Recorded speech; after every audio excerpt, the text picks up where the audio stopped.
On est venu faire passer à la Fabrique Spinoza le message très simple qu'il y a un alignement possible entre prospérité et bien-être. C'est d'ailleurs comme ça que le formulait Herman Van Rompuy, le président du Conseil européen, dans son discours Happiness Budget. Il y a un alignement possible. Et pour cette raison, à la Fabrique Spinoza, nous pensons que œuvrer pour le bien-être des collaborateurs est vertueux pour la performance économique de l'entreprise.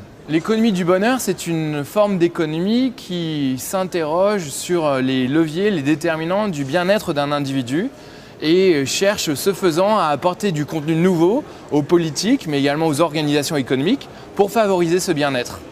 Aujourd'hui, je pense que le premier obstacle à la mise en place d'une économie positive ou au fait de tirer parti de l'économie du bonheur, c'est une persuasion qui est toute relative des dirigeants économiques. Lorsqu'on interroge des DRH, d'après eux, 43% d'entre eux expriment que leurs dirigeants, les directeurs généraux des entreprises, sont peu convaincus ou ne sont pas convaincus de l'intérêt d'une empreinte sociale positive ou du bien-être des collaborateurs. Donc notre objectif en tant qu'organisation scientifique et politique et économique, c'est d'aller chercher de la neuroscience, de l'économie du bonheur, de la sociologie du bonheur et d'établir un corpus de connaissances qui montre qu'il y a bien un lien robuste entre d'un côté bien-être, épanouissement d'un individu, d'un collaborateur et sa performance individuelle, donc la performance collective de l'organisation.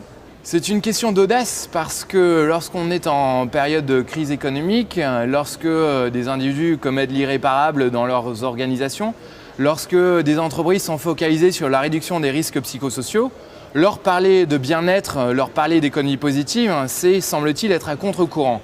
Pour autant, justement, il faut avoir à l'esprit que ces politiques qui cherchent à favoriser le bien-être des collaborateurs ne nécessitent pas une prospérité économique, et ne nécessite pas non plus des politiques sociales coûteuses en interne des organisations.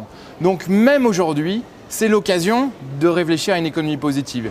Et pour aller encore un cran plus loin, Joseph Stiglitz, dans sa commission en 2010, disait que nos dirigeants politiques et économiques sont comme des capitaines de navires dont la boussole n'indique plus le bon cap.